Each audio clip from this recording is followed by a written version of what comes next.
2004-5 Nokia 1100 model आठवतंय? आज ज्यांची तिशी ओलांडली आहे त्या सगळ्यांना मला एक खूप महत्वाची आठवण करून द्यायची. व्हिडिओ आता सेव्ह करा आणि शेवटपर्यंत बघा.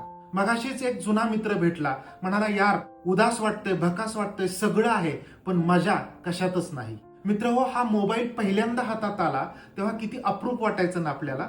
अनेकांची प्रेम प्रकरणं फक्त टेक्स्ट मेसेजेस वरती जुळली आणि पुढे ब्रेकअपही झाले. त्या कॉइन बॉक्सचा 1 रुपयाही किती मोलाचा होता ना तेव्हा. शेवटच्या 10 सेकंदात सुद्धा किती भरभरून बोलायचो ना आपण. एखादा मिस कॉल कधी काळजात धस्स करायचा तर कधी कुणाच्या हृदयाच्या ताराही छेडायचा. किती अप्रूप वाटायचं दूर कुठेतरी नांदायला गेलेल्या आपल्या लेकीचा, नातीचा आवाज एवढ्या छोट्याशा डबीतून येतोय हे ऐकून 9 वारी काष्ट्यातली म्हातारी खुश व्हायची. मित्र हो, एंटेना फिरवून टीव्ही वरती चित्र बघायचा काळ गेला आणि 6.5-7 इंचाच्या मोबाईल डिस्प्लेवरती अख्खं जग आलं.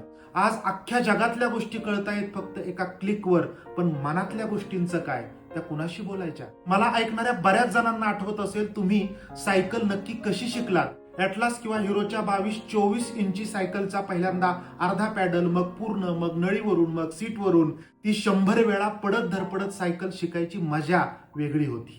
आज आपल्याला रेडीमेड मजा पाहिजे, रेडीमेड आनंद पाहिजे. मग आता व्यायामासाठी आणलेली सायकल ही धूळ खात पडलेली असते कुठल्या तरी कोनाड्यात. झाडांच्या सावल्या पुढे सरकत जाव्यात ना, तसा काळ पुढे पुढे सरकत जातो आणि आपला आनंद मात्र पाठीमागेच हरवत राहतो. पण मित्र हो, जे जिथं हरवलंय ना ते तिथंच शोधावं लागतं. एक पाऊल उचललं की दुसरं कुठंतरी ठेवावं लागतं.